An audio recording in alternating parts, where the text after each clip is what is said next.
I'd like to welcome Mr. Rahul Bajaj, who's an iconic figure of the Indian corporate industry, and Mr. Subodh of Tata Communications. We're going to talk today about the India growth story. I'll straightway go to you, Mr. Bajaj, that you have a reputation in the Indian industry of being very straightforward, very outright in your comments, and very honest about what you say.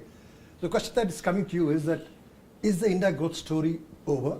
Is it bruised or battered, or can it come back? That's the honest opinion that we'd like to have from you. Well, as you said, General Sharma, my honest opinion is honest, but it could be wrong. There's no question of the India growth story being over. Nobody said so, and if somebody has said so, he's talking out of his mind.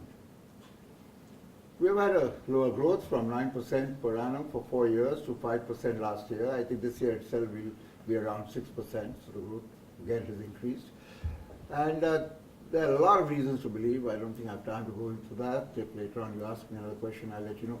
Whether it's our entrepreneurs, whether it's our demographic dividend, whether it's the potential for doing better and better because our per capita income is so low, $1,500 per annum.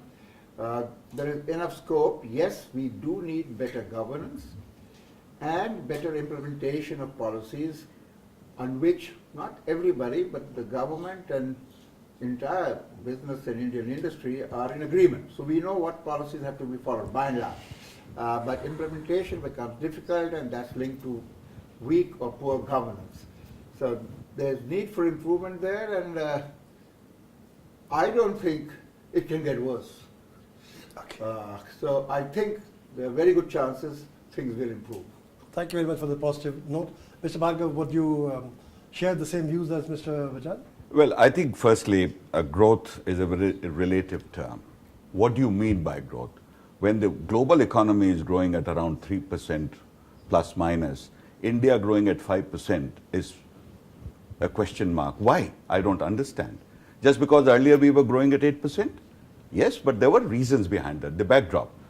The global crisis, India came out much more successfully, very quickly, backed by government incentives for stimulating growth. Now, that was not a sustainable outlook, which actually resulted in inflation going up, interest going up, and investment coming down and resulting in a lower growth. Okay. Because that subsidization was not sustainable, it had to reverse. Some of those concessions have already been withdrawn. Interest rate went up, inflation, etc. But if you look at it, the short term and the long term, on both sides, the growth story is likely to go back to the original definition of 8%. The short term, there is very clear-cut demand which continues in India. The consumer household expenditure is 55%, savings at 35%. So with 1.2 billion people, or 1.3 now people say, the growth story for consumer elements don't go out. There is a short-term correction taking place globally in terms of commodity prices, okay, which will put little lesser pressure on the deficit and thus improve the inflation and therefore go back to investment. In the long term, whether you look at the demography of the Indian young youth, or you look at the government actions in terms of some of the measures which have been taken. In fact, government has taken a huge political risk by deregulating the pricing of petroleum products. There have been some other initiatives like FDI in retail. There have been more focus on, and fortunately this year, good monsoon. So I think the growth to a higher level than 5 would certainly be there. But to say the current level is not growth is in itself is an error. Okay, I take the point, both of you being positive. Now picking up from what you said, and I'll raise this point to Mr. Bajaj, the kind of fractured polity which was there in India, it seems to be getting more and more, tenders. In that context, when you talked about structural reforms, Mr. Bajaj, you see that it is possible to still build a consensus in the kind of environment that the political system is going to go for some of the difficult and painful reforms which people feel are imperative. And this is to my mind, a complicated question. We can have different answers. We are a very large and diverse country. Everybody knows that in terms of languages, religions, etc. 30 states. As I said earlier in another interaction, size and diversity is resulting in regionalism and federalism. And our regional political parties are getting more and more important. Various places, I can quote them. Tamil Nadu, in fact, there is no national party, essentially. It's all regional parties. So is Orissa by and large, and so is Bihar, so is Bengal. So the national parties, which are mainly two, the two major national parties, Congress and BJP, appear to be getting a little weaker. The others are getting stronger. And so the question does arise, it will be a fractured polity and whether they'll get together or not. I mean, I had no evidence to say that, but again in my opening remarks today, I said this, that I'm not unduly worried. Questions arise in my mind, but I think the people of India are wise as they showed in 1977 after the emergency, and on many other occasions. They may or may not be fully literate in the legal sense of the term, but they are wise. They will vote well. Maybe we may have to have, after the May 2014 Parliament elections, maybe the next government may not last for too long. Maybe there may be another government in 2 or 3 years' time. That means more money spent, but it may be worthwhile, because I think people will vote better and better people to Parliament. Means not criminals who have been coming for various reasons till now. People will vote now more for growth, development and law and order, and not just based on caste and being paid money to vote for a particular candidate. Okay. I see clear signs of that happening, but these things take time. Okay. Mr. Bhargava, you mentioned some time back in a thing that political reform and economic reform are interlinked, they're coupled together. I would like to dilate on what you mean by political reform. Are you talking about the single party system? What is this political reform which is doable, which is coupled with economic reform? Let me first say that in terms of economic policy, there is already a consensus. There is no reversal of 91 policy of globalization, opening up, and the rest is all a parliamentary jugglery which goes on a political platform. When it comes to the basic issue of taking the country forward, you see two things happening. One is the state governments within their domain have changed 180 degrees the fortune of the state, whether it's Bihar today or Gujarat or earlier other states which have taken a complete turnaround because of the political party of the state having a strong government. Now, therefore, as long as the government has got a stability of 5 years, I have a few suggestions, or we have in CII made a few suggestions for political stabilization. For example, there are two things. One, you have all the state and central elections once a 5-year only. Every year, 4 elections of a states and center. This all, rolls back the development process and decision making. Okay. Second, this coalition has got to continue for some more time. We need a legislative provision for not having a no confidence vote in the government without a confidence vote in the alternate government. And to my mind, 1 or 2 of such suggestions, if implemented, if acceptable to the political parties, could change the game for India going forward. Okay. Third thing which is very important in India, in politics and election, is the funding. The government treasury takes care of every need, and there is a provisioning, except for political activity of the country. In a democracy, politics needs resources. There is no provision. And I think we need to legalize, legitimate expenditure for the political activity, including election, where today we have a vacuum, a black hole. Thank you very much for that. Coming back to the regional context, Mr. Bajaj, just recently there have been 2, 3 very interesting incidents taken place. One is the visit by the Chinese premier, and he made India his first stop, which is a political message possibly there.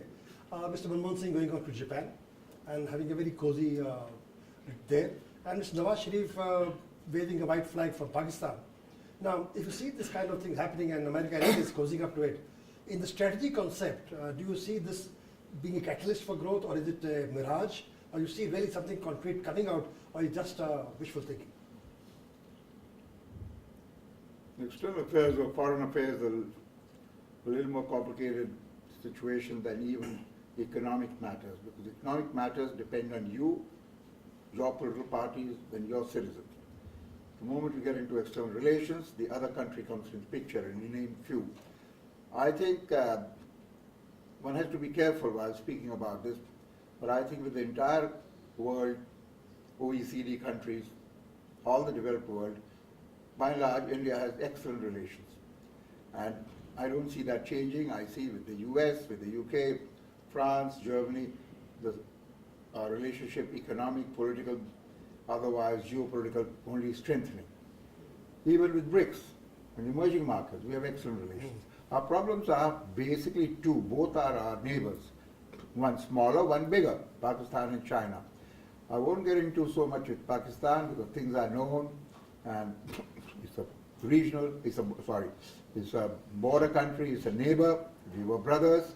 I think ultimately one day we would again become brothers, not one country, but brothers. Our problems are of religion, two religions, and a thing called Kashmir, a part of India and Pakistan called Kashmir. So that's an issue. It will take time to settle. I think I met Mr. Nawaz Sharif a few times, including last year in Lahore, at his grand home. He's positive, he's made positive statements. We have to wait and see. Even the most favored nation treatment, which is not special, everybody has it except India and Pakistan. Yes. It's been promised for over a year. It's been not at all coming, and let's see whether that comes. I think the military and the ISI, to what extent they will pull strings from behind, has to be seen. China is much too important, much too big, much stronger than us. Also a neighbor. We have problems. But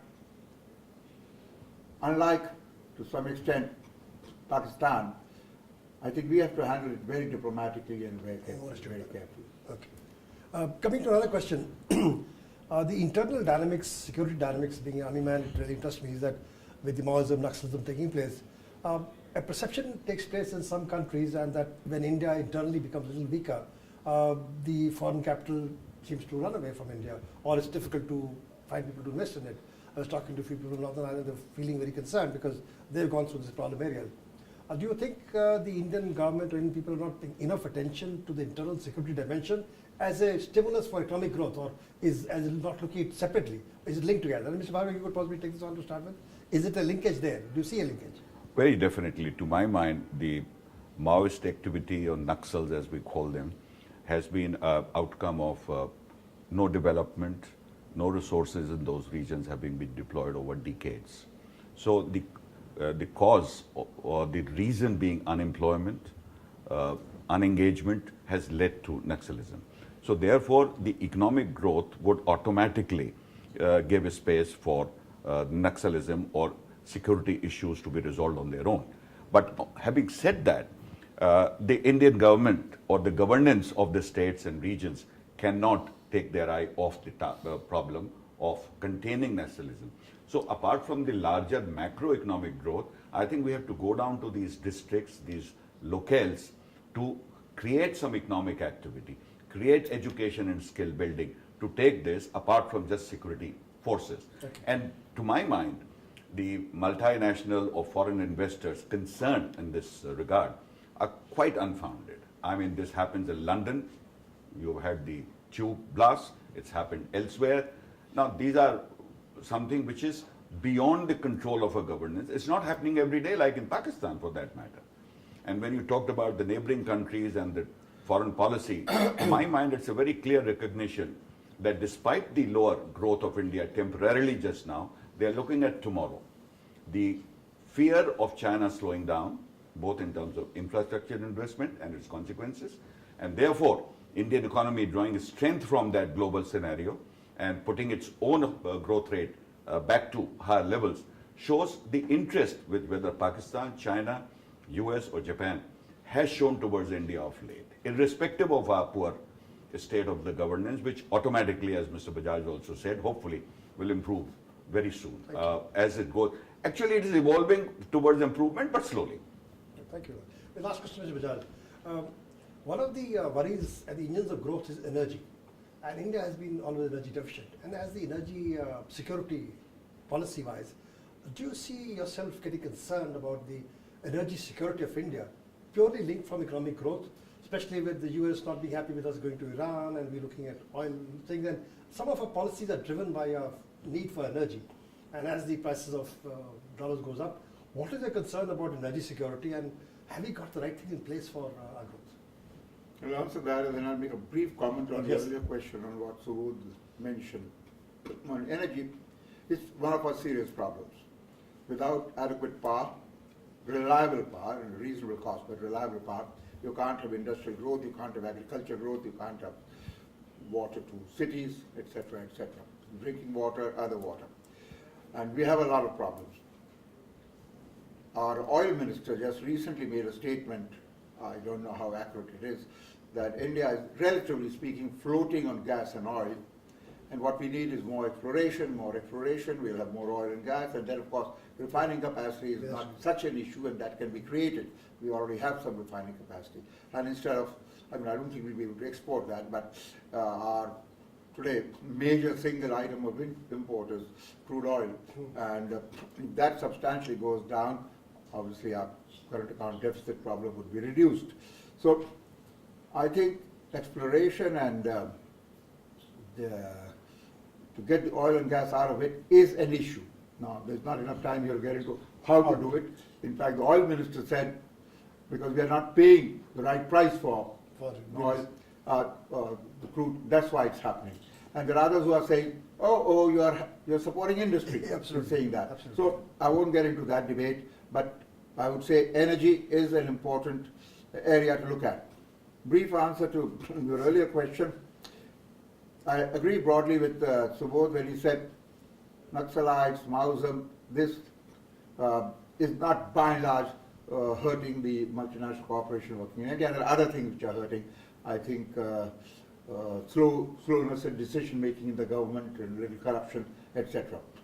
But where I'm putting a little different emphasis, this thing requires, it's obviously part of the reason is poverty. And lack of development. So that has to be seen. But I give equal importance to law enforcement. I believe this government has been a little weak on that. Okay, sir. And the opposition government wants that. Now, which comes first, one can keep arguing till doomsday. But how do you have development? The Naxalites and Maoists destroy bridges, destroy schools, attack everything. So you cannot have only the human approach. And what I'm saying, I'll be criticized by all these NGOs and activists. And sorry, I don't agree with them.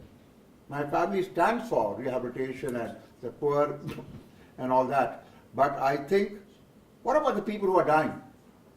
They have no rights? Their families have no rights? They have to be protected. And the government has to be firm, and simultaneously you have to have growth, development. And what about poverty apart? What about those who want to overthrow this government? They don't believe in this system. I don't know which system they believe in. I am absolutely against those people. Okay.